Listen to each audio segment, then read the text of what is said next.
So today we're going to go through a little bit of our journey, how we came together, a little bit about sacred union and the power of it and the importance of it, inner and outer union.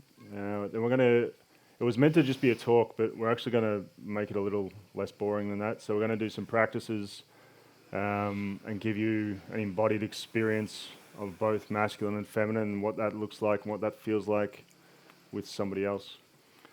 And we'll have some time for some Q&A at the end. All right. So we're going to speak a little bit about our personal journeys. We've had quite a journey of coming into sacred union. Has it been a wild ride for us? So we're going to share a bit on that. Also, it's probably quite relatable to for a lot of you. And I'm going to start with a bit of my journey. So I'm a Dutch woman. I'm from the north of Holland, and I grew up in a really wonderful family. I also have a very beautiful, powerful, very feminist mother. So she kind of fought that revolution, and I really am in awe of her that she did that. But with the way I was raised was to really embody this really kind of strong, independent, I don't need a man kind of woman, and that's who I became. You know, I started traveling as a model internationally when I was 17, very young, and I became very independent. And when I was mid-20s, I bought my house, and I just went down that journey because that was what I was shown. Like that's the powerful feminine, right? And I think that's might be recognizable for a lot of us. So I did all of that, and it was very strong. But I sat in my house one day, and I was like, now I have all of this. I kind of made this, and this is what I thought would be a very powerful feminine. But something was missing. Something didn't feel truthful yet. Didn't feel fully right. And I was already on this journey, on this path, and I was really interested in the feminine. You know, it's a very different energy from feminist, which is much more actually quite masculine. And I started to learn about masculine and feminine dynamics, these energetics that we're all born with. And through many healing journeys and ceremony journeys, I started to really walk this path of the feminine. You know, what does it mean? And I was very much drawn to something I was very afraid of, which was surrender and receptivity and being vulnerable, things I'd never done ever before, you know? So I kind of went to that side, and I became to surrender too quickly to a man who maybe didn't fully deserve that yet, right? So it was kind of like this submission. It was a bit from codependence. So I kind of swung the other way. And after that rather painful experience, I started to really integrate different lessons. And those lessons were like, how can I really start to live from not the head, but the heart and the soft womb, which is really the feminine rise, right?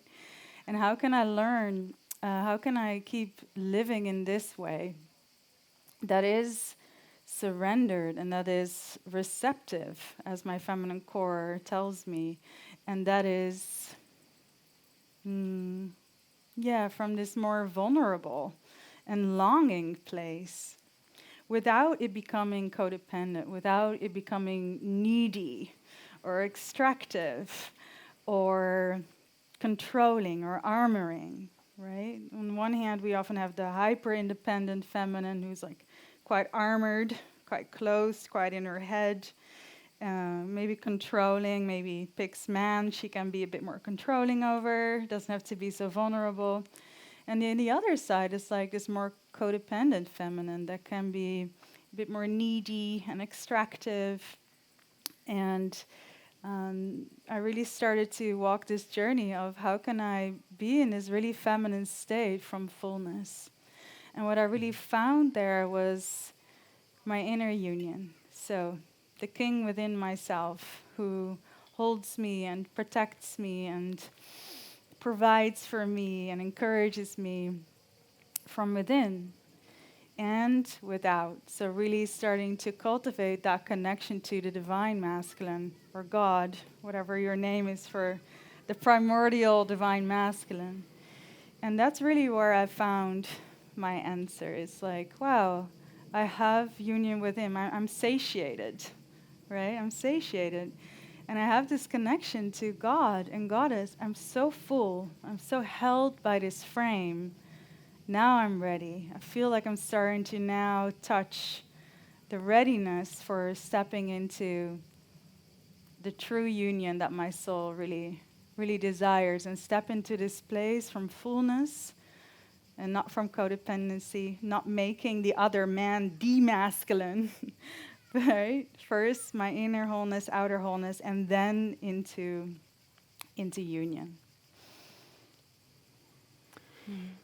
So my journey was a similar yet polar opposite kind of journey. And I was also raised with a very healthy family from what I understood at the time. Dad was emotionally avoidant and mum was quite anxious to make up the void that was created by a father that could not express his emotions or wasn't able to be met. And it was through my relationship with my father and my relationship to men in general. I was beaten, abused, and betrayed by other men and by other boys, to the point where I really learned that I was much safer being around women, and I was much safer being with my mother, and she loved me unconditionally, and that just felt really home. So as I grew up, I disconnected myself from masculinity externally, and by doing that, disconnected myself from the masculine internally. And I ended up entering into relationships where, because I was a mummy's boy growing up, as soon as I kind of became old enough to enter into a relationship, my partner became my mother. And she started to do things for me like my mother would do them for me. And typically the dynamic that happens when you have a mummy's boy is that they will meet a woman that doesn't feel safe with the masculine also, so therefore she tries to control as a means of feeling safer. So my partners would just actually mother me and I would accept that because that felt great and safe. And this is a really powerful dynamic in the beginning, but over time it tends to dissolve, and we'll go into polarity and things later on. Once my marriage fell apart, I went on this journey for about 3.5 years of really trying to heal. And I had premature ejaculation, erectile dysfunction, addicted to porn, taking a lot of drugs, drinking every weekend, all as a means to numb myself from actually feeling the existence that I'd created for myself. So over about 3.5 years, I fell into what I needed to heal, and I first got into Tantra because that's the thing that I thought was going to help me. And I realized that actually that was more of a meditation, so I got into Neo-Tantra, and at some point, full-bodied orgasms and kind of orgies and all of these things were really a part of my life, and I thought, wow, fantastic. And then I realized that actually I couldn't hold down a relationship because I didn't understand what women needed. And there's a lot of men in these communities that have that similar dynamic where they're too disconnected from their masculine. And it is safe for women to meet these men because they are vulnerable and they are sensitive and they are emotional. But after a certain amount of time, especially in relationship, that becomes unsafe. And that whole indecisive, ungrounded, flighty, leaky, disconnected masculine energy is really unsafe to be around. So at some point after 2.5, 3 years, I found men's work.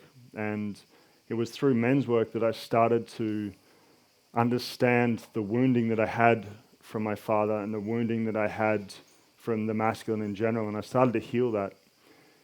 And through healing that, I realized that I wasn't by design an overly feminine being. I was actually just way too disconnected from my masculine core. So once I went through that journey, I started to have men call me out. And I would be at these types of festivals, and I'd be at the Osho festivals and the neo-tantric things. And I'd start to have reflected back to me by good men that what I was doing was actually incredibly unsafe and incredibly damaging to other people. And I've since lived in Berlin, and I've been around a lot of these types of men and a lot of these types of spaces where it just perpetuates trauma, and it continues to instill in women that men are unsafe. So this became part of my journey of really going deeper into men's work and learning to heal the masculine inside of me, which would then allow myself to help heal other men. And that has been a part of my journey now for the past 5 or 6 years. Once that happened, Sarah came into my life, and I still wasn't ready. There was the boy in me that needed to die to make space for what I knew that I deep down truly wanted, which was this sacred union. But there was a part of me that wasn't yet ready. The immature masculine part of me that wanted freedom, that wanted choice, that wanted all of these things was still there. And that began another process after we met. Yes. So we spirit planted a little seed. We met actually 14 years ago on a picnic in Berlin. And at the time, Nic was an architect, I was a model, but we just connected. And of course, it was similar names, and but Nic was married at the time, so it was just a connection that was made. That was 14 years ago. And Nic remembered also my name because his name would have been Sarah if he would have been a girl. So it was just kind of like this funny cosmic jokes that we've had. So then around COVID, we just started to connect on Instagram because I thought his memes were hilarious, and we just connected in that level. And at some point we were like, wow, we do the exact same work, but me for women and you for men. We work with medicine, shamanism, we work with the masculine and feminine, we work with breath work. It was just like, okay, we're really aligning. Maybe we should work together. So we started sending, people to each other's retreats and got good results, and we're like, okay, maybe we should meet and work together. And then we met, 2 years ago? Not End even. of 2022. Yes. So, yeah, Sarah came back into my life, and we started to connect, and it's like, hey, we should do this retreat together. Mm-hmm. To organize this retreat, which would have been a men and a co-ed retreat with ayahuasca, let's sit with a shaman first, and let's see which shaman we're going to use for this retreat. So I went to Spain. We hadn't seen each other in 14 years. We'd been chatting. I'd started to have dreams about her. She sent me dream journals. Naughty dreams.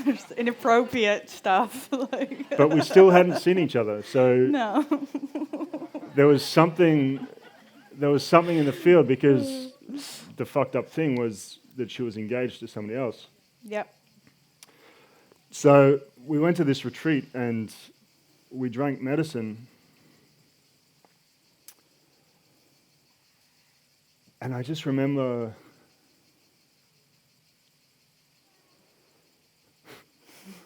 okay.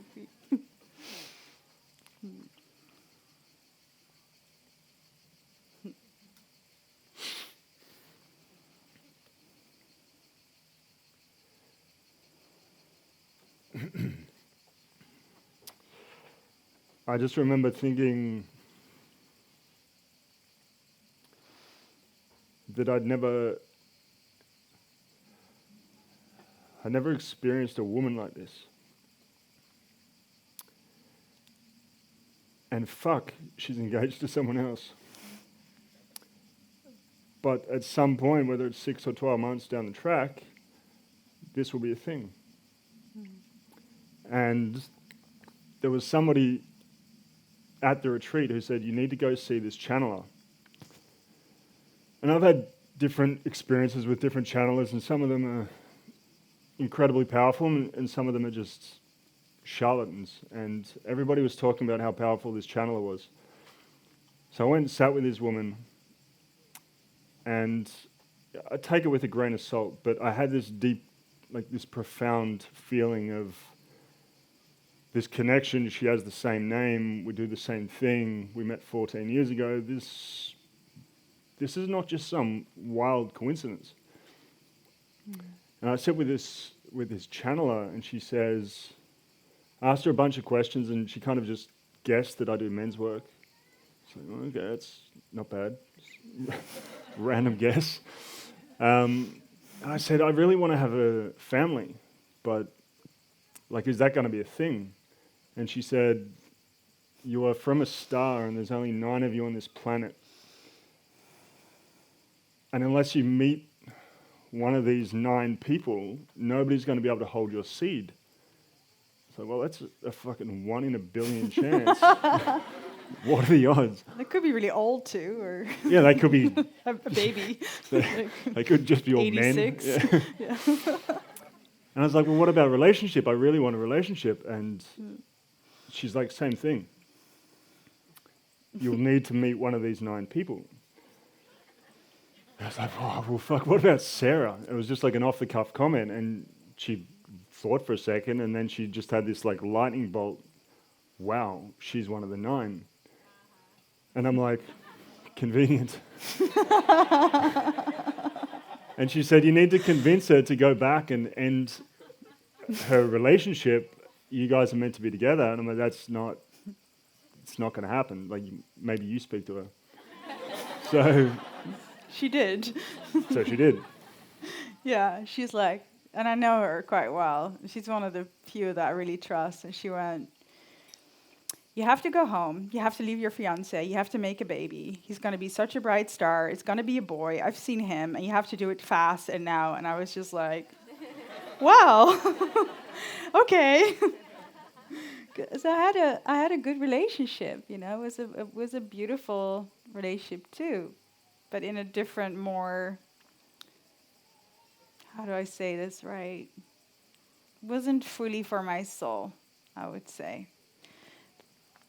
And then I knew that everything had to move for this to birth. So we had to, we're going to buy a second house, had to move out, and it broke my heart. It was so hard, someone that I loved very much. But I just knew that I had to step into this, and this was really for my soul, and I just knew it.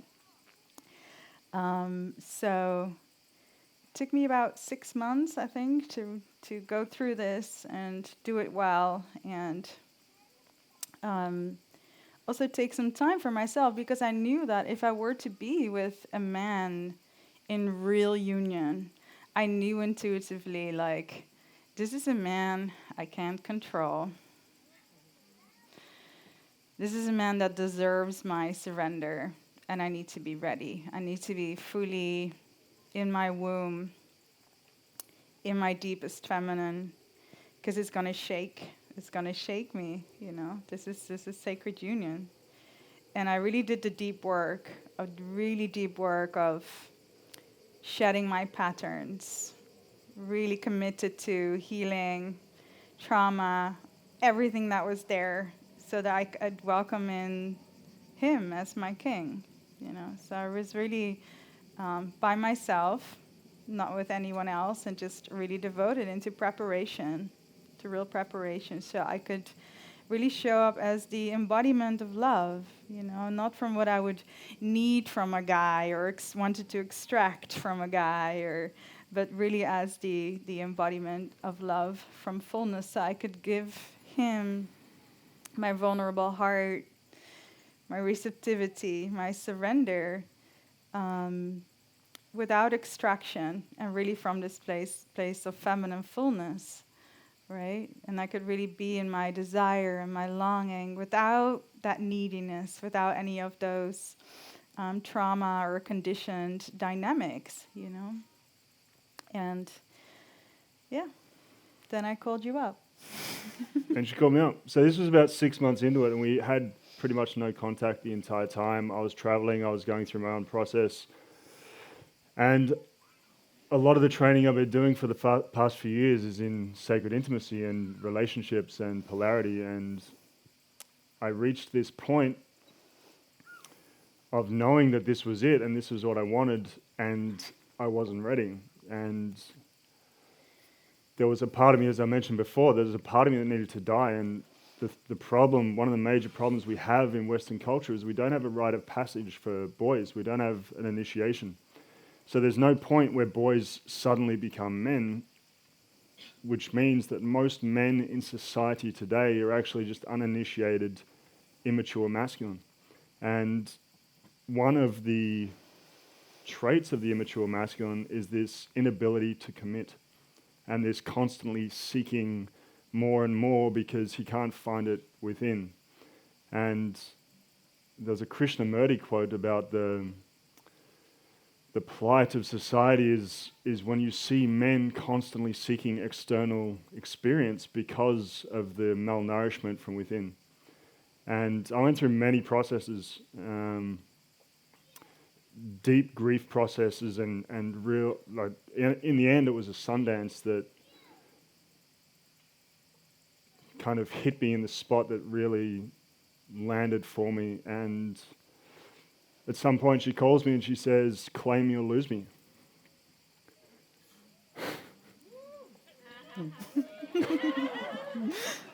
Yeah. And that was like, oh, fuck yes, like that is it. That is what I wanted. That is the woman, the oracle that I needed. So we went and hung out for a week, and I was like, fuck, if we're going to see if this works, let's go to Burning Man. And just like Have some fun after all this hard work. Throw ourselves in the fire. And there was one moment, and if there are kids listening, earmuffs. I was like, I just wonder how, and this is something that I used to do, and once or twice a year, I don't have a problem with it, but I've quit drinking, and I used to take a lot of ketamine, and we were on the playa, and I was like, I wonder how this will go. And she said, look, I need a moment. And she kind of rode off by herself and went into this process. Yeah. So sometimes, maybe about 2 or 3 times per year, I have these, let's say, downloads or upgrades. And they come and I hear a voice, you're ready, you're going to go in. And it's like a birth. I need to just fully scream and channel and sometimes vomit. It's just, and I'm shaking, sometimes an hour, sometimes a day. And then I just get like this upgrade. And it's like, it's quite cosmic, the word. But for me, it's just like, it's very vulnerable, and it's something that someone needs to be able to be with me here and there. I can't stop it. And it was really strong. And I was like on my knees on the playa, just letting this happen. And they're blessings, I know they're gifts, but they're also intense. And I need someone, a man who can be with that. And I'd never had that before. Mostly it's seen as weird or what the, she's talking a language I don't understand. Or it's, but for me, it's part of my life sometimes. So I was in this process on the playa. And then suddenly I just feel this face like in front of me, and I feel his forehead I was like getting out of it, coming out of it. And his forehead is against me.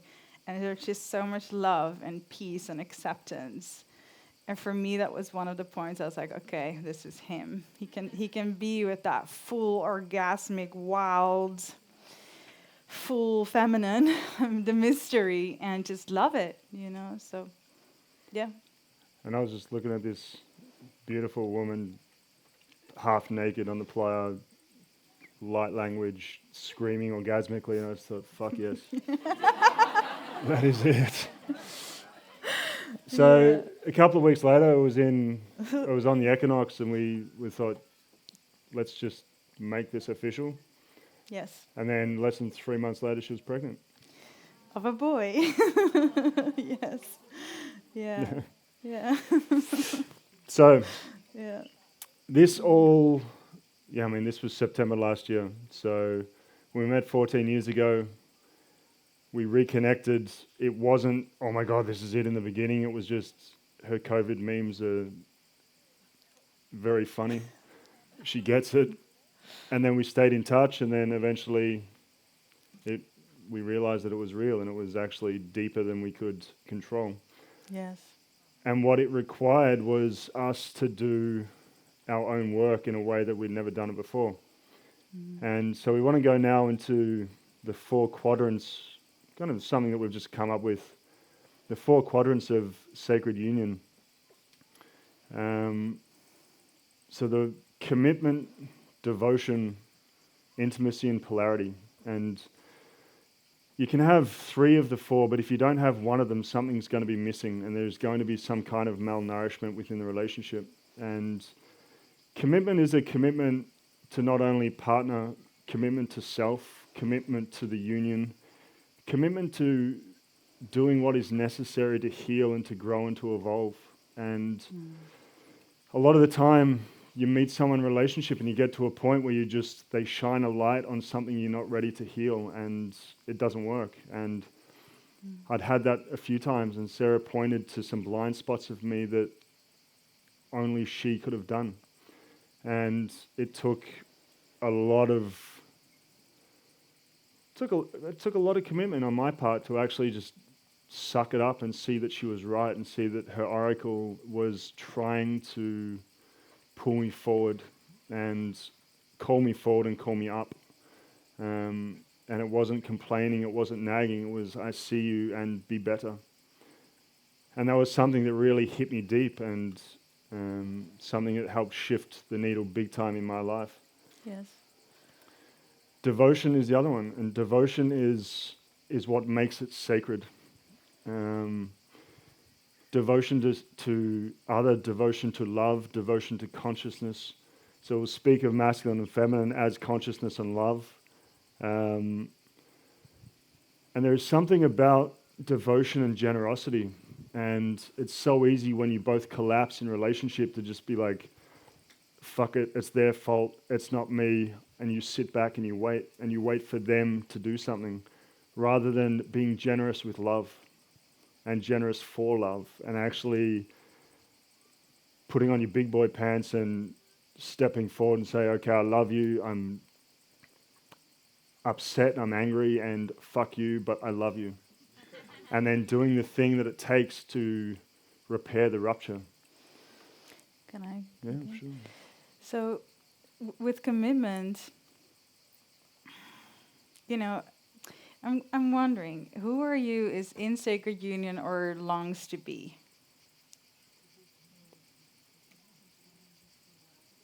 No? Who's in sacred union? Who's in sacred union? Who longs to be in sacred union? Yes. Okay. Yeah. All right.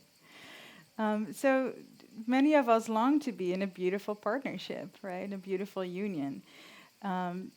But I think sometimes there's a bit of a misconception of what it is. It's just this beautiful soul journey, and it is. But it will rattle you in ways that you can't. You can't hide. You can't, stick to your old kind of systems.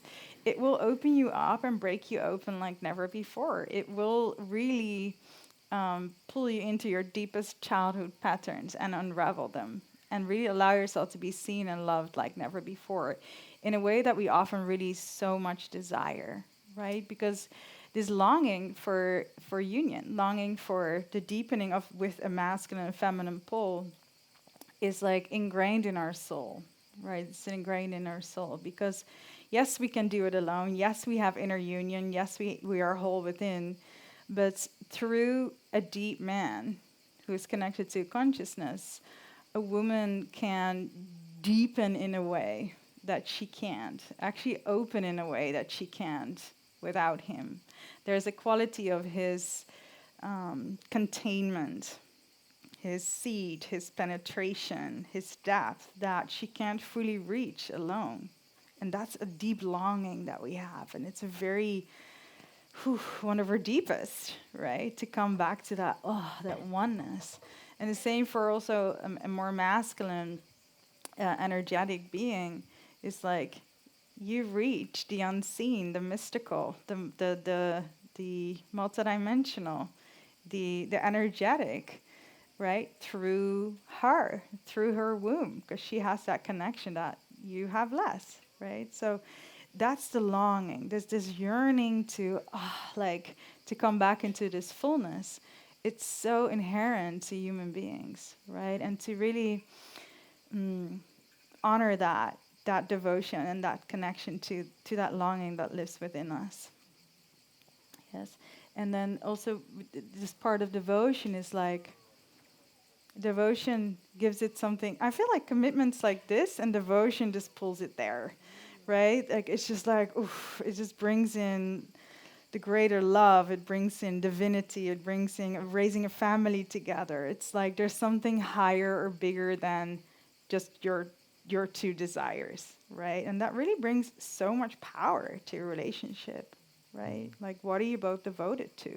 Devotion. It's like this is really a divine quality that it adds to a relationship. Can you speak to the programming, societal programming, before we move on? Yes. Okay. And because it is so powerful, union, and the fullness of two full beings. We're never fully healed, right? But you're satiated, full, whole. You have your inner union and your connection to divine, and you then come together.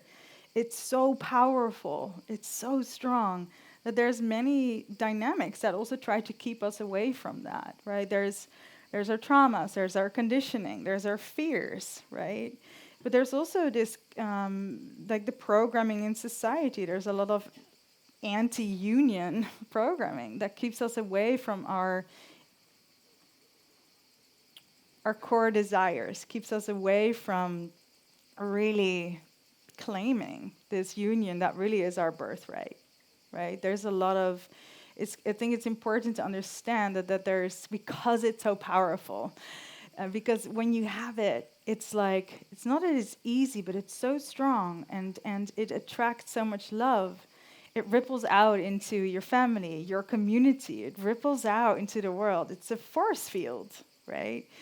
And this is why there's programming. I call it anti-union programming. But like, just to understand, like, wow, there's like really dynamics that try to pull us away from this, right? Because it's so strong. Because it's so strong. I mean, just look at porn, the damage that does in society. It's free, it's easily accessible.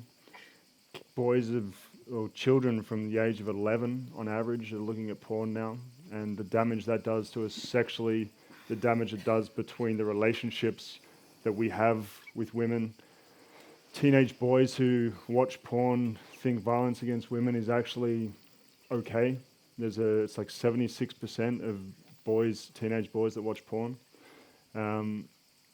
Yet they just freely give it to us because of the damage that it does, because of how weak it keeps men. The more men ejaculate freely with this porn, the weaker we become, and the more docile and the more easily controlled and the less on purpose and the less driven. And it makes us really susceptible to the powers that be. So we have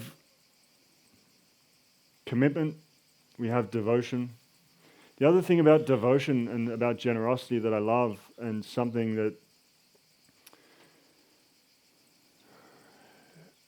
in every moment when we are in a state of deregulation, can you allow your partner's nervous system to take priority over your need to be right? And it's this generosity of, she said the thing again, and it, for men, the feminine makes decisions based on emotion, and the masculine makes decisions based on logic. So the easiest example of this is when you ask a woman if she's hungry and she says no. Are you sure? I'm going to get some food. No, I'm not hungry. And then you go buy food for you, and then she starts to eat it, and you're like, you fucking said you weren't hungry. She wasn't, but then she saw food, and then she was. And that's okay, because we understand that that's how it works. But when you don't understand that that's how it works, it gets very frustrating. Quite similarly, like there's the differences between the masculine and feminine, if we only understood, and rather than viewed them as being different or wrong or not doing what we need them, but they are. Like a very common one is, and I won't differentiate and say masculine and feminine, one partner often needs to process something by themselves. The other partner needs somebody to process with. So if you have an argument and you are in this dynamic and you need them to process and they need to be by themselves, suddenly you're like, well, fuck, she just won't leave me alone. And you're like, well, he's just avoiding the problem.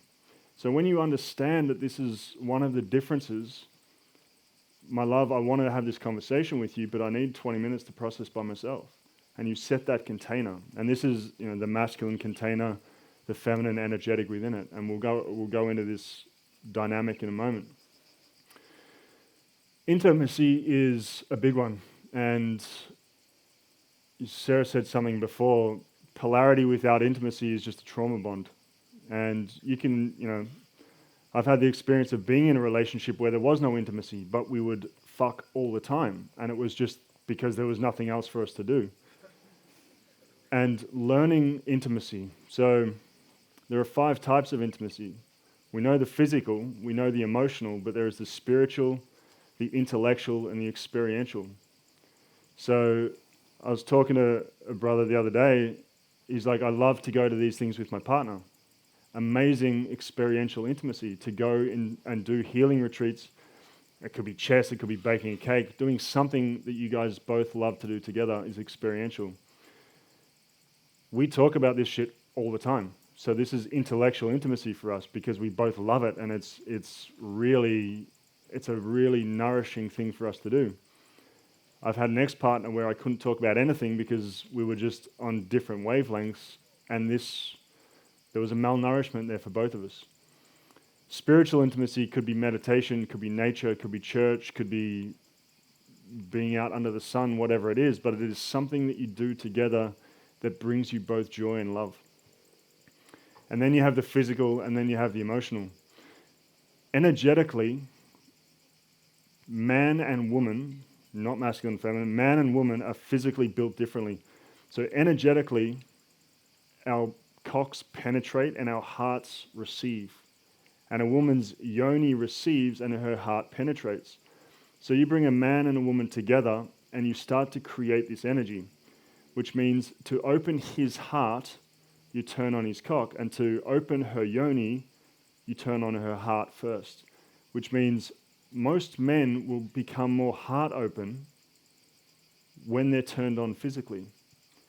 And most women need to be opened up via their heart for them to be turned on physically. But then again, we get caught in this dynamic of, well, he's not going to open up to me emotionally, so I'm not going to sleep with him. And then you're like, the guys are like, well, she doesn't want to sleep with me, so I'm not going to open up emotionally. And then you just butt heads. The emotional opening has to come first. Generosity. Generosity to love, generosity to your partner's nervous system. You have to open the heart first. And from there, all kinds of beautiful things can arise. So we're going to talk about polarity in a moment, but we're first going to go into a little practice because we've been talking for the exact amount of time we wanted to. Masculine structure. with the feminine, the microphone doesn't work and Spotify won't download. So turn to a partner. Now, it doesn't matter who it is. It can be man, woman, woman. It doesn't matter because we're going to tune into the energetics of what this is. It doesn't matter if you find them beautiful or not because we're actually going to go beyond the physical and into the divine. So if you want to practice, not everybody has to practice, but if you want to practice, pick a partner, turn to them, and very quickly introduce yourselves if you don't know each other. There's going to be no physical touch. There's going to be no physical touch.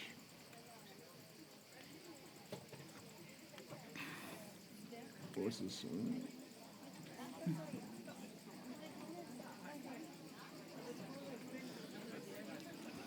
What's this?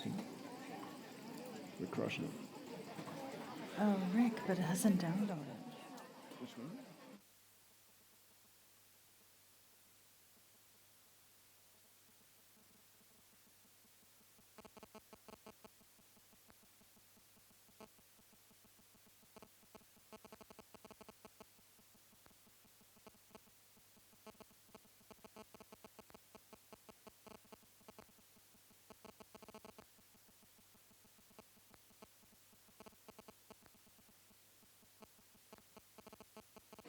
Maybe Yo.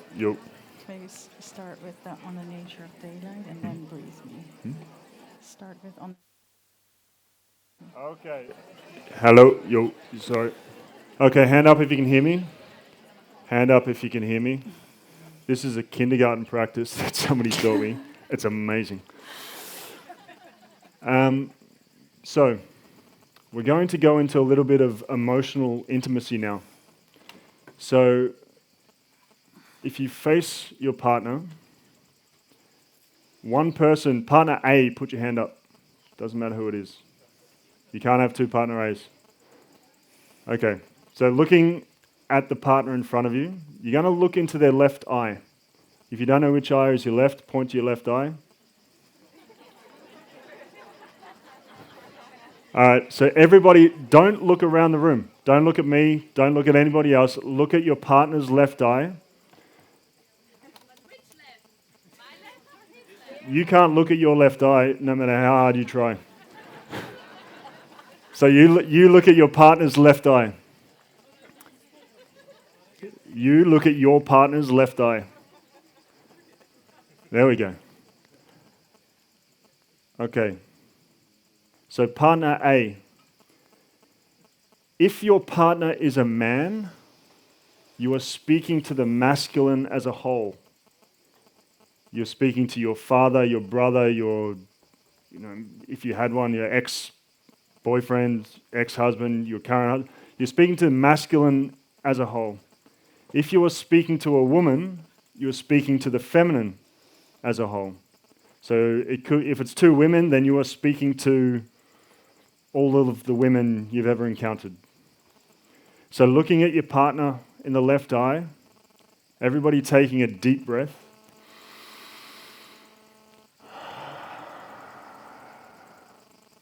And we have about 90 seconds. Partner A, you're going to begin with the prompt, "You hurt me when?" and share all of the times that the masculine or feminine has hurt you. You hurt me when? And just allow it to flow.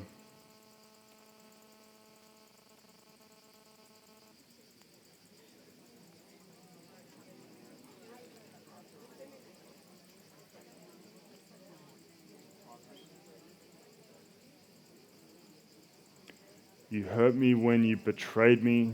You hurt me when you had an affair. You hurt me when...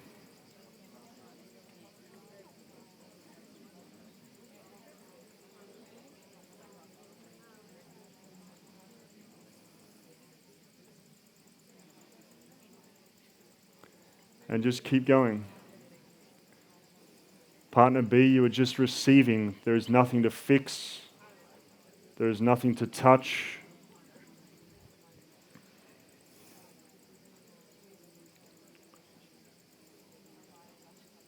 Taking another 30 seconds.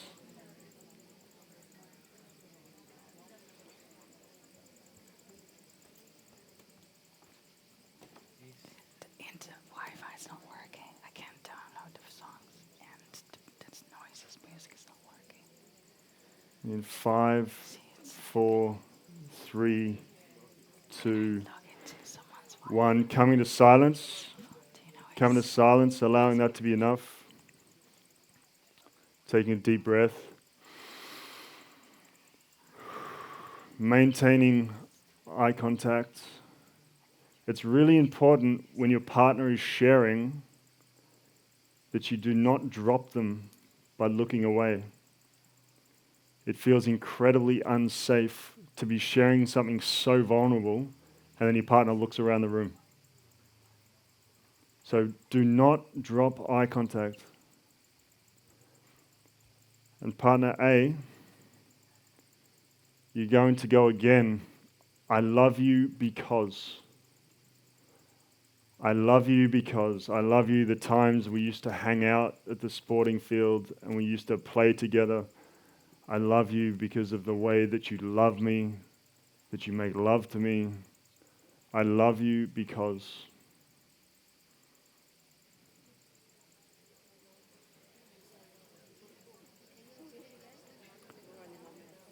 Just all of the reasons you love the feminine. So partner A. What you appreciate about them. The feminine. Just the feminine as a whole.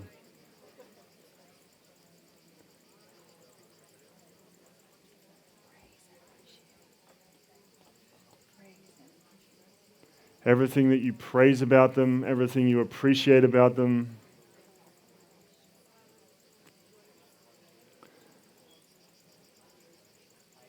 I love you because the way that you look at me. I love you because of the way you provide for me.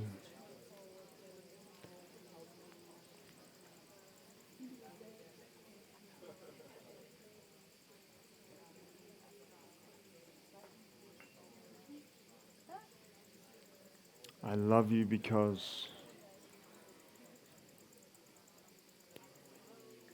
Just another 30 seconds.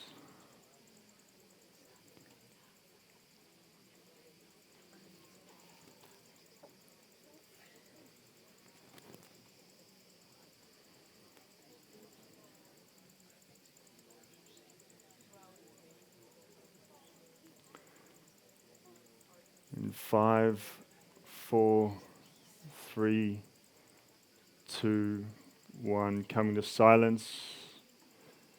Allowing that to be enough. Taking a deep breath.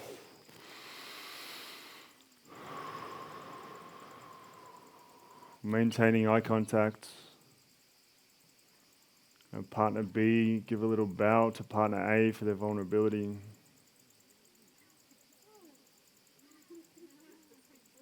Still in silence. We're going to now swap.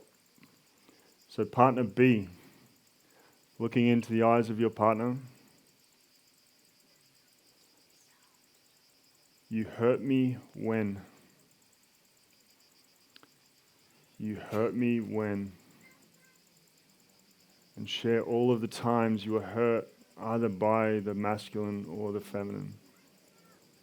The times of betrayal.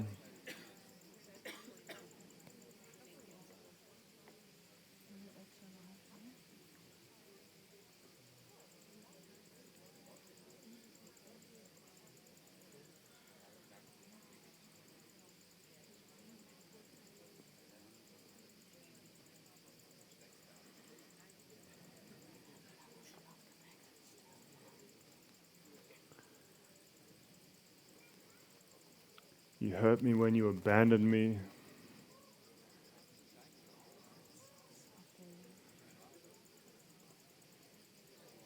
You hurt me when you broke my trust.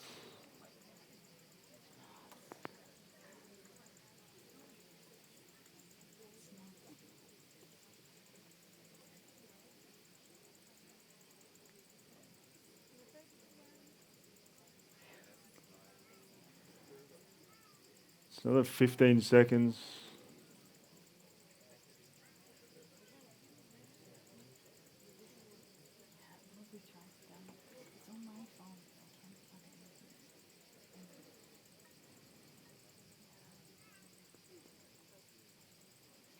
In 5, 4, 3, 2, 1. Coming to silence and allowing that to be enough. Taking a deep breath, everybody.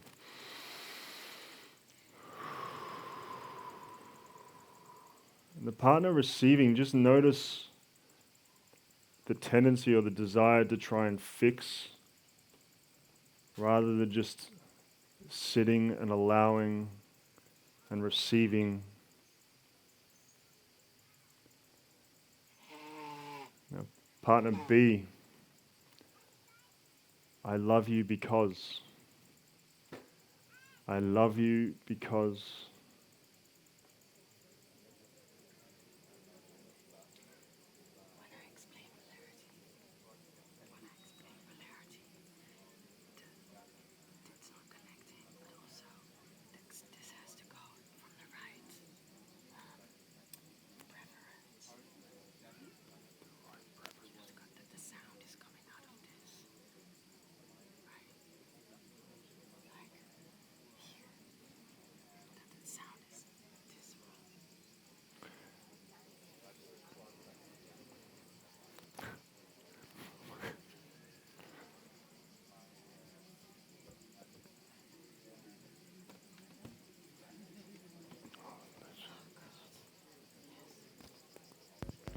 I appreciate you because. I want to praise you for.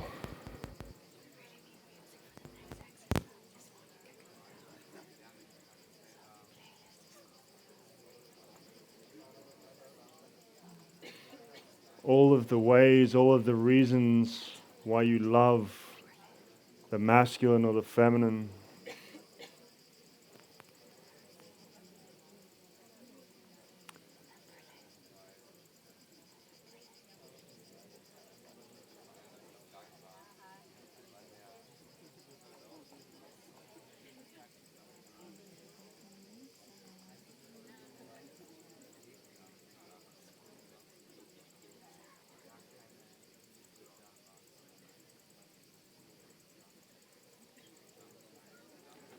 Let's take another 20 seconds.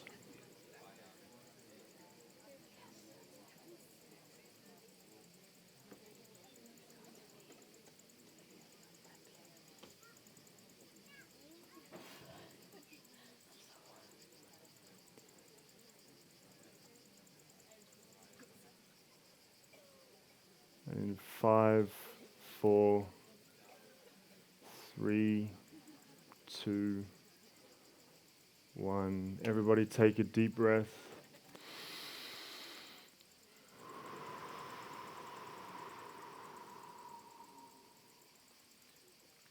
And just giving a little bow to your partner, thanking them for their vulnerability. Thank you for receiving.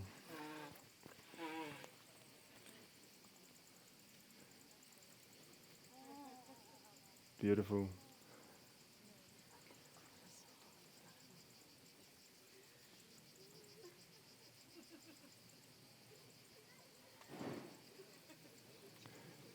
And now we're going to explain briefly a little bit about polarity, and then we're going to go into a quick meditation, and then we're going to go into a polarity practice. The Spotify gods are not on our side at the moment. So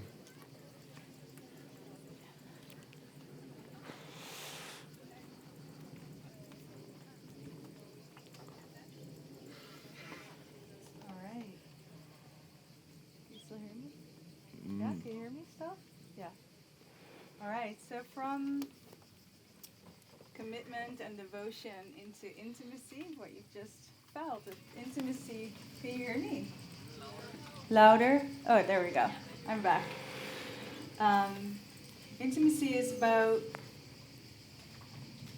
bridging the distance, emotional closeness, right? It's about same levelness, being bare, which is really the base of a healthy union, right? Really connecting heart to heart. And then the final part of sacred union is polarity. And polarity is a smaller piece of the pie. It's maybe 1/5 or 1/4, right? But it's an essential part. And to touch on polarity, we have to start with masculine and feminine. And if we want to touch on masculine and feminine, we have to touch oneness, right? Oneness, unity, God, source, however you relate to that. Whew, it's not masculine and feminine. It's the light, the creational force we're all from, this beautiful source. And then you kind of see it as like from this oneness, there's like one of the first separations, or like the first kind of like primordial archetypes, which are the primordial masculine and feminine, God, goddess, Shiva, Shakti, yin yang, alpha, omega. You can call it anything, right? So this is like these two, this is separation. And when we are born onto this planet, we're born with a very unique balance of these energies within us, right? So we all have both, and if you're like me, quite a feminine being, maybe it's like 80%, we all have our inner. So these are energetics, right? They're not gender-based. And when this is in balance, our relationship is in balance, Gaia is in balance, right? It's like the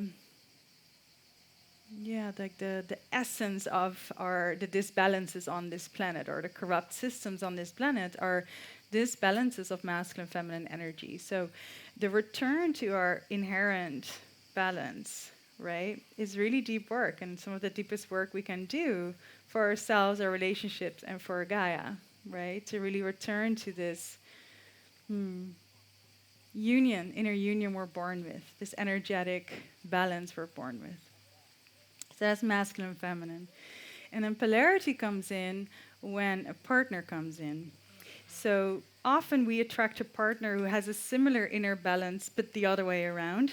And sometimes that's from a bit of conditioning or trauma, right? We have this bit of a trauma bond. But if it's let's say it's from a healthy union, is that like, well, like I have a balance within that attracts a balance within my partner that's similar, kind of the other way around.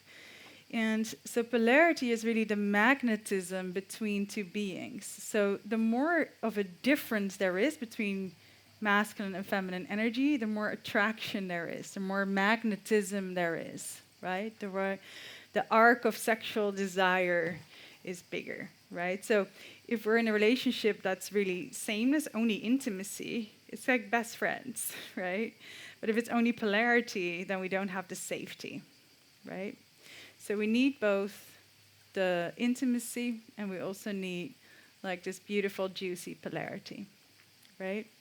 And the beautiful thing about polarity work is that you can just learn to turn up the volume of your masculine and feminine energies.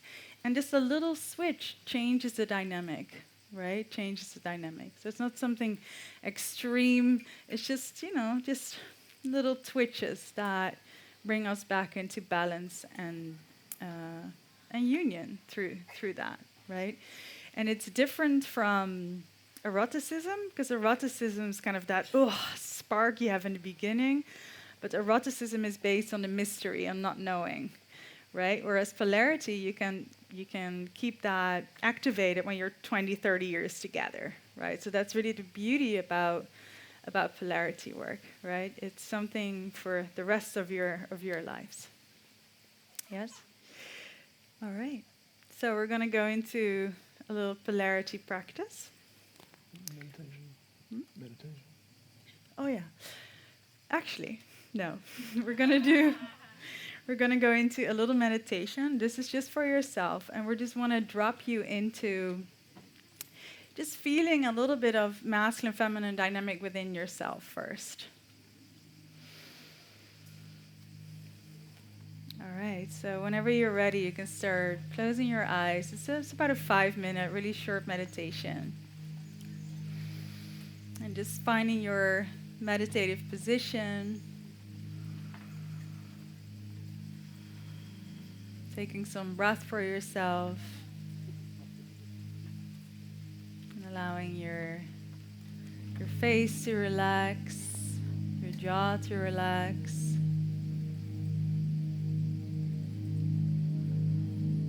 Just right away inviting a little bit of a deeper belly breath, grounding in your body.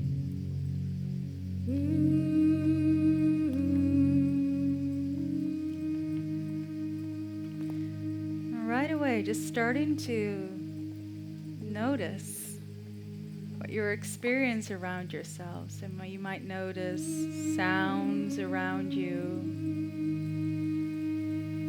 a breeze, maybe a breeze stroking past your face.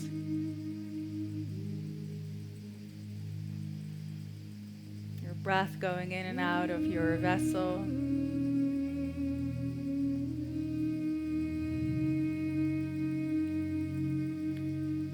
And then as you turn your awareness inside, start to feel into your own heart. And love is the truth of your heart. Just taking a moment to feel in the truth of your heart. How are you feeling in this moment? Maybe you're feeling really yummy and juicy, full of love. Maybe you feel resistance, and a bit numb.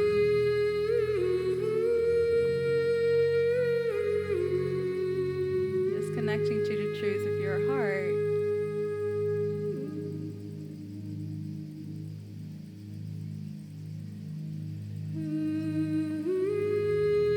And then feeling into your life, everything that you're experiencing in this moment, the thoughts that are running through your mind,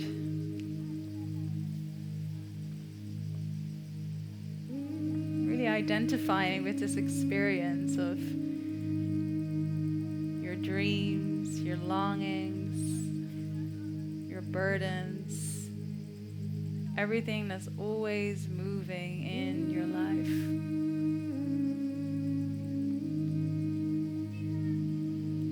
Starting to see all of these ever-changing currents, all you feel, all you experience, all you identify with as the river of your life. You're in the river. You are the river. Maybe she's very stormy, maybe very calm. Everything you're experiencing immersed in this river of your life. And as you continue to be the experience, to identify with the thoughts, the emotions, the sounds, as if you are those things, I want you to now imagine removing yourself from the river and sitting on the bank and becoming the observer. So from your seat on the bank of the river, you watch the river pass. You watch the emotions and the thoughts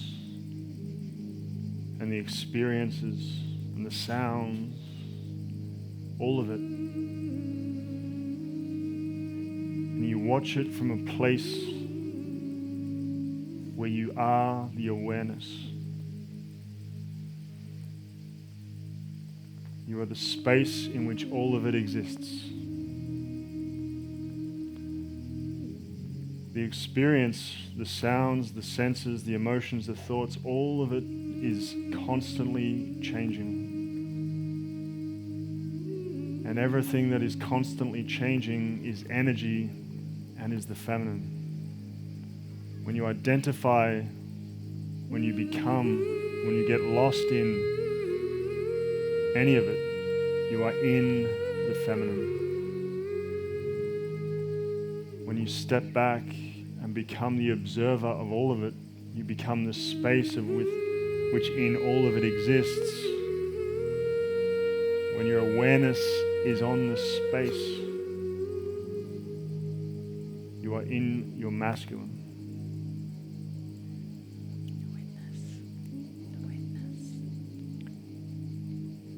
Become the witness to all of it.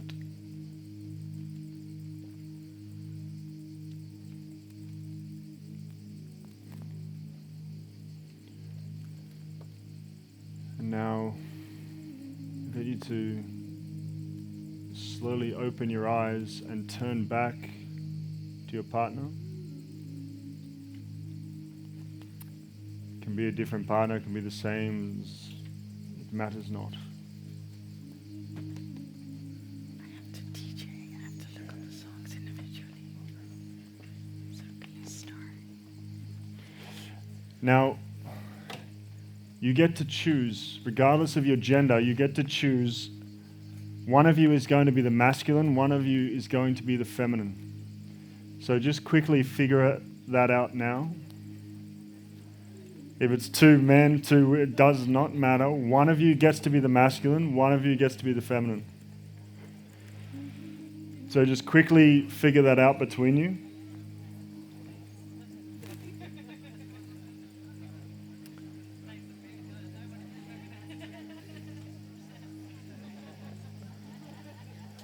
Come into silence.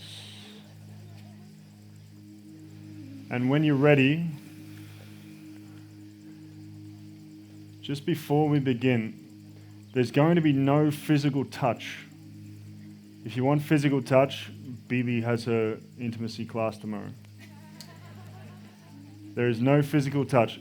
If energetically it becomes too much, you can raise your hand and your partner will dial it back all the way. And then you can slowly begin again. But if your partner raises your hand, just tune in and notice whether or not you're getting lost in your own experience or lost in their experience. So the masculine partners, you are going to be the witness. You are going to have your awareness on all of it. You are going to become the space. The feminine partner, we're going to lead you into this, is going to become the feelings and the emotions. So everybody, just for a moment, closing your eyes. Sitting up straight. Imagine there's like a little butcher's hook in the back of your skull that just lifts your spine just a little bit straighter. Energetically, your shoulder blades go into your back pockets. Lift your heart just another centimeter or so. And now everybody begin to breathe through your nose, down the back of your throat, all the way into your pelvic floor.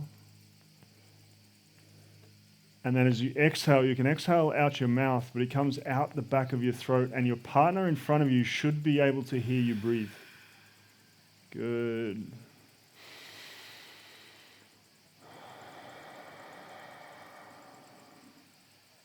So masculine partners, you need to breathe deeper than your feminine partner. She needs to be able to hear you breathe. If you breathe more shallow than the feminine, she'll lose trust in you.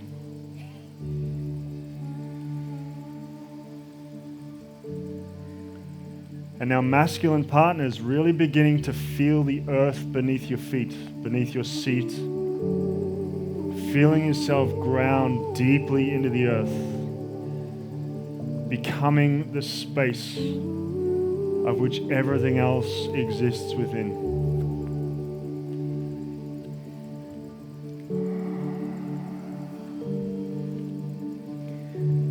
Feminine partners, start to breathe down into your heart. And starting to breathe down into your belly. If you have a womb, down into your womb. And starting to allow your whole frontal column to soften. So starting to soften your womb if you have it, otherwise your belly. This opening of the frontal column of your body, softening your belly, falling back into your back body, softening your heart, starting to open your heart like this beautiful pink rose, softening your throat,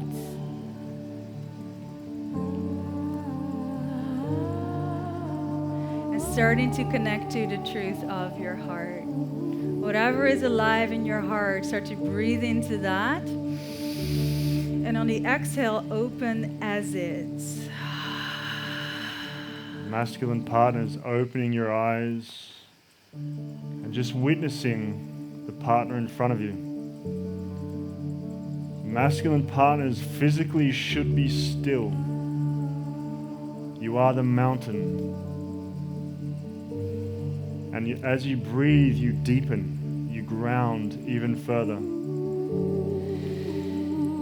Feminine partners, also open your eyes and start to look into each other's left eye.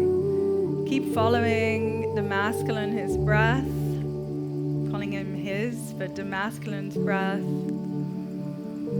And keep on opening the truth of your heart. And for the feminine, you don't have to sit as still. So starting to invite in that little current in your spine that's starting to move. The feminine is never still. So from now on, there's something moving, like sea kelp on the bottom of the ocean, your spine moving, maybe a fingertip moving.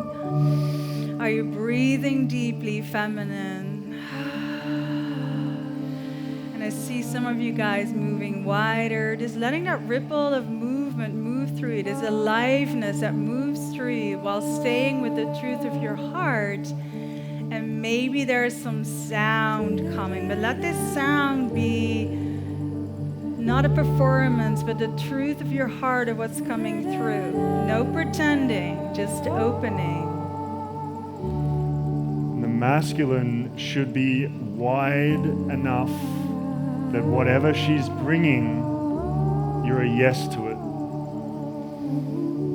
You're a yes to her yearning, you're a yes to her longing, you're a yes to her joy, you're a yes to her anger.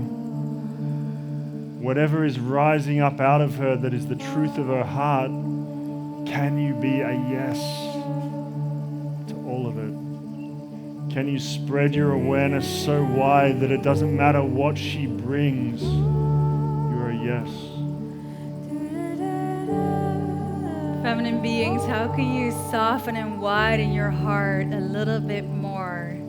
Without extraction, without neediness, just a wide revealing of your heart, and start to let it go wider than your physical heart, as wide as your body. Maybe wide into this space, revealing the truth of your heart, becoming the invitation. Yes. Good. Masculine partners, keep breathing deeply. With every deep breath, your pelvic floor expands as you draw energy up from the earth. You are tethered to your heart. You are widening. You are consciousness. The consciousness of with which in everything exists. Feminine beings starting to awaken, longing moving through your body. Longing to be seen, longing to be met, letting this longing go through your heart, and maybe adding a little bit of this current of pleasure to that.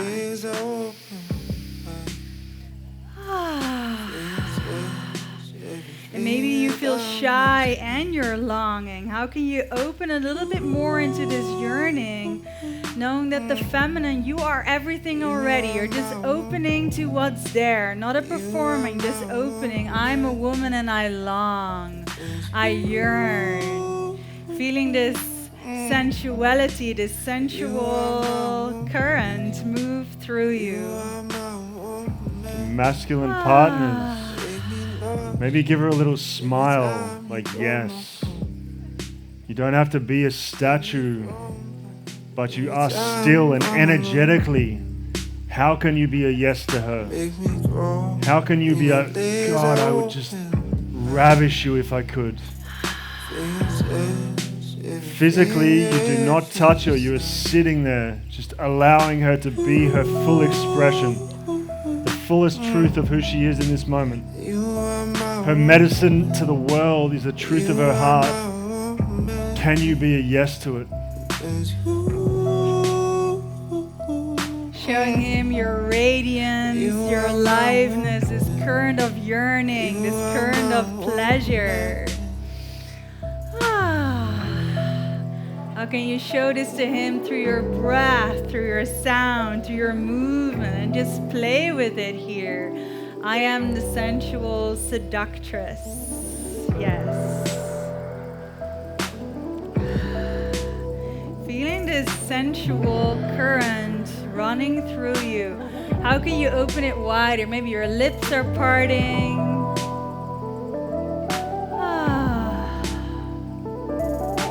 And masculine, how can you show her through your eyes, through your breath, that you are a yes? That you could take everything that she has, deepening, widening. All right, my loves, we're going to take it a little further. So just play with it here as you start to awaken and tap into that little primal current that runs through you. This wilder essence that lives inside of you.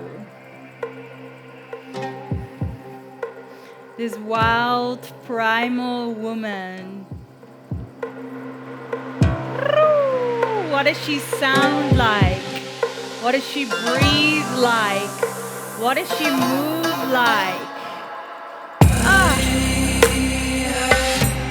Masculine partners, there's a part of you that is the wild man that would ravish her, that would fuck her to God, that would rip her heart open, that would kill for love. How can you show her this transmission through your eyes and through your breath only?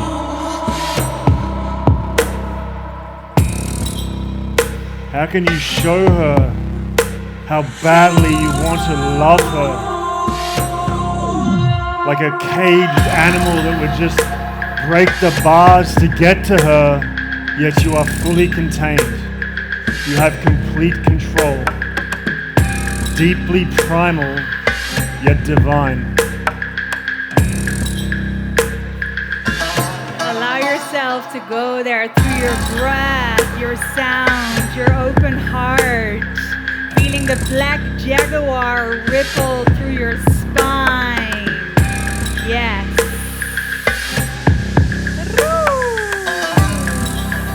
This warrior rest woman, the wild woman, beautiful. Breathing into her, trusting her, playing with her, having some fun with her. Beautiful. How can you go wider, just a little wider than the edge you normally touch? Masculine partners, maybe you turn up that wild man 5%, you give her a little growl.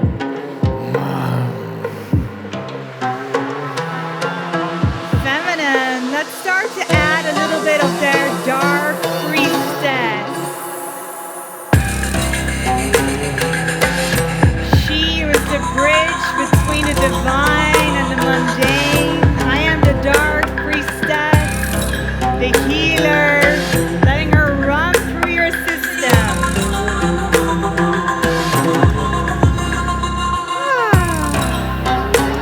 Masculine partners, do not start dancing and waving and falling into her pleasure and her experience. Hold your ground.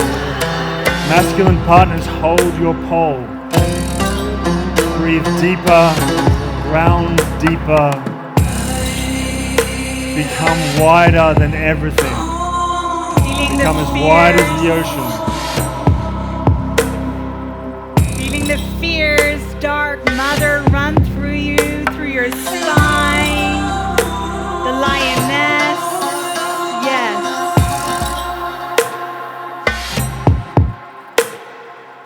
Good.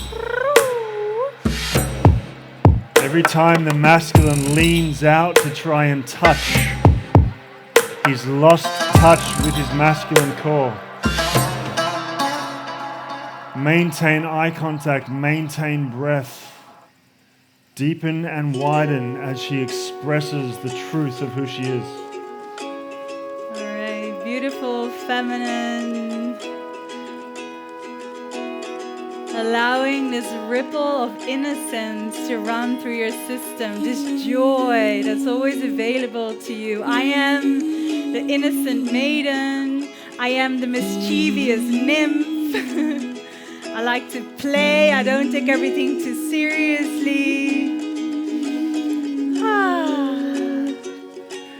Can you let her radiance move through it? This playfulness, open your heart.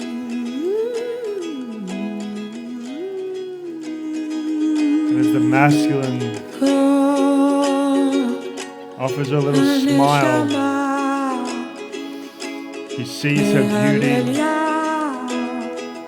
He's a witness to all that she is, her depth, her love.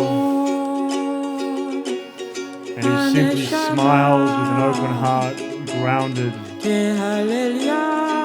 I see you. And I love you. I love you so much. You're so beautiful. You're so divine.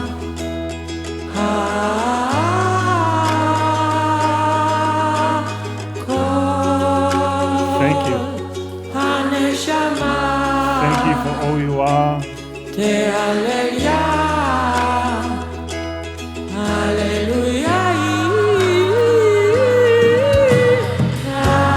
Feminine beings that start to open.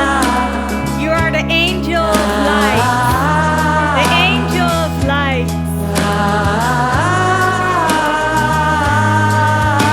Masculine looking into her eyes, seeing the goddess, seeing the divine, seeing pure love, seeing the beauty of all that is, dancing and twirling in front of you. Yes, thank you. You're so beautiful. You're so beautiful.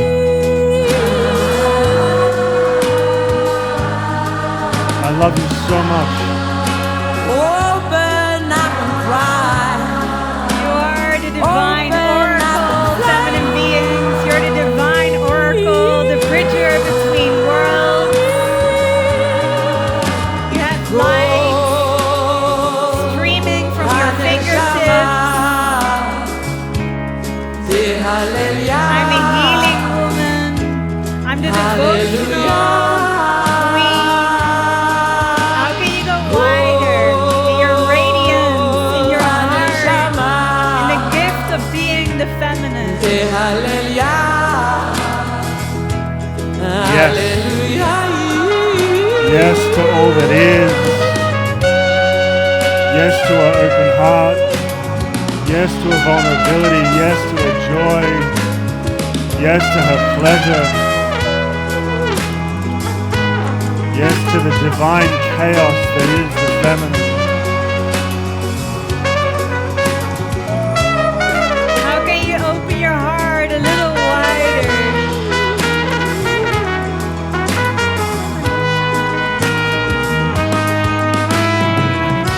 So good to give, so good to receive, so good to live, so good to believe, Last moment so good here. to laugh, Last moment. so good to cry, so good to forgive, so good to laugh, so good to Bring me give, a so little good to wider in your receive, range. so good to Your live, light. so good to believe. Your divinity.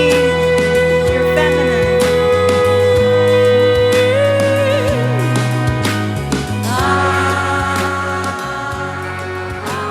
As we slowly slowly start to wind down into the more subtle, bringing it back to stillness, maintaining eye contact, maintaining a deep breath, the ground, the love, the consciousness, the divinity of all of it. It's being with what is alive in your body, what has been activated, opened, remembered. Maybe it was very juicy, maybe there was resistance. Just being with the truth of what is moving through you as this feminine vessel. Just looking at each other again in the left eye, just in awe, seeing the God in the masculine, seeing the goddess in the feminine. This divine expression walking the earth in human form.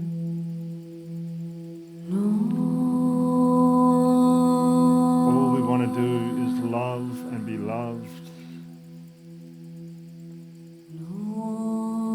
All we want is to be seen for the truth of who we are, the beauty of who we are. I love you. Thank you. You're so beautiful. And offering your partner a little bow. Thank you, of gratitude. Thank you for holding me. Thank you for opening your heart to me. And just finding a way to close practice, maybe a bow, maybe a hug, to what feels good for you.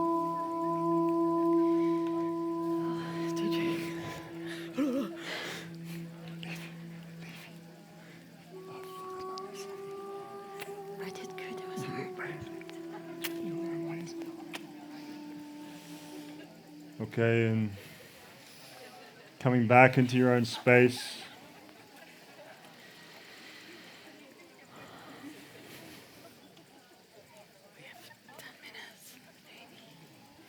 Now, we're 8 minutes over time.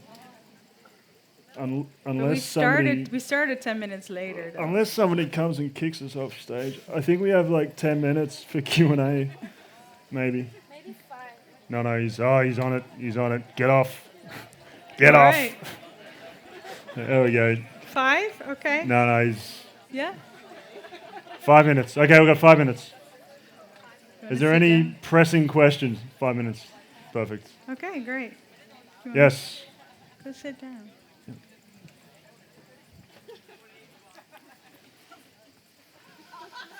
Just yell it out, brother.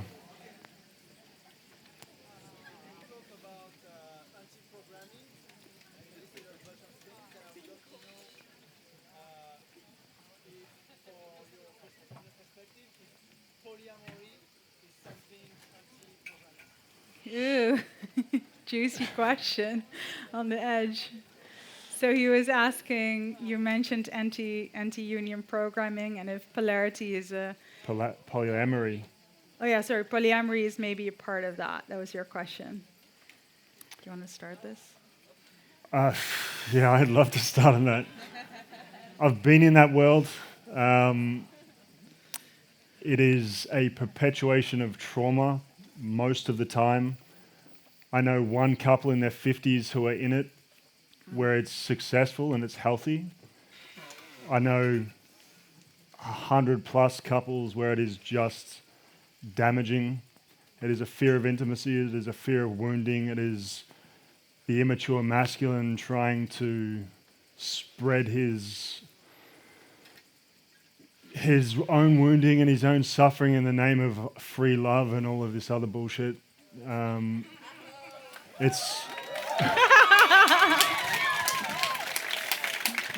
It's just, I've been in it. I understand it. I understand it from both sides, and there is a part of the masculine in all of us yearns for freedom, and the feminine in all of us yearns for love. And the most free I've ever felt is in commitment. There is deep, deep freedom when you no longer walk around thinking, oh, what about her? What about her? What about her? It's just the truest freedom we can ascertain is the freedom of thought. And this does not come from having infinite options. So whether it's deprogramming, it could be. I think there are other more gender-specific structures that are more of the deprogramming, but I don't think I have time for that one. Yeah. So I'm not saying it's not possible, but my parents never married and they always chose to stay together from freedom. And I love that concept. But I really had to rewire some things within myself to really find that commitment's not a prison, it's actually the safety we need to become full, expressed in union. And I found the rewiring of my idea of commitment has been the most liberating thing and the most rewarding thing I've ever been in. And to really stand in my power, my desires in a union and really claim like that has been much more freeing than keeping options open. So, yeah, thanks for that question. Spicy, but like it's good. Okay, one last question while he comes up on stage. Yes.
We've been together for... Sorry, okay. So it was just about, she came from a relationship where he provided a lot and well, and now she's in a very beautiful new relationship where it's not the same dynamic, and it's how do we handle that, and do we have the same bank account? Sarah's ex-partner, her fiance, was a banker. I ain't a banker. So we don't have the same bank account. We have been together for not long enough to have a baby. But I am fully on purpose living my Dharma, as is Sarah. And from that, there is so much love and so much freedom and so much beauty that maybe she would have felt safer being with a banker. And a ring. Well, she'll get a ring when she... Yeah. Thanks. The ring's coming. Next year. Before you have the baby. No, the ring comes when it's time. Okay. For me, yeah, we'll wrap it up there. But for us, it's more about the love and the depth and the freedom of that. Well, I want to add one thing to that, and then we really close, is that masculine provision is not just finance. Masculine provision is also spiritual vision. It is emotional safety. There's so many layers of masculine provision. I do find myself, because I have a big mission, like for me, it's okay to tone that down a little bit in relationship. Just, it's not that it's gone, but it's just like, instead of 50-50, it's like 60-40. And I'm okay with that. to kind of nurture that feminine in the relationship. So yeah, I like to, but everyone is their own, but I don't mind, working a bit less when the baby's here and just kind of going into that so that there's more space for Nic as well in that space. That's feels good for me, that feels pretty beautiful. The one last thing I wanted to add to that is that that really as the feminine you're always creating, and you shouldn't underestimate the power you have there. You always have this creational womb. You hold the energy in the relationship. So to really be aware to not go into the lack or the complaint or what is not good about a relating. Because that's the oracle. You feel that. It's good. It's okay. But how can you really go into what you want to create? Like giving your trust where it's maybe not even fully there yet. Like praising him and really accentuate that space instead of what's not there. Because we are so powerful with that, and masculine beings respond to that so well. To praise and they just, they lead that. So we're first with the energy. So open the energy into what you do want. Yeah. Okay. Thank you for your patience. And thank you for being here. Thank you. Thank you. Thank you. Thank you. Oh, thank you. Thank you, Lizzie.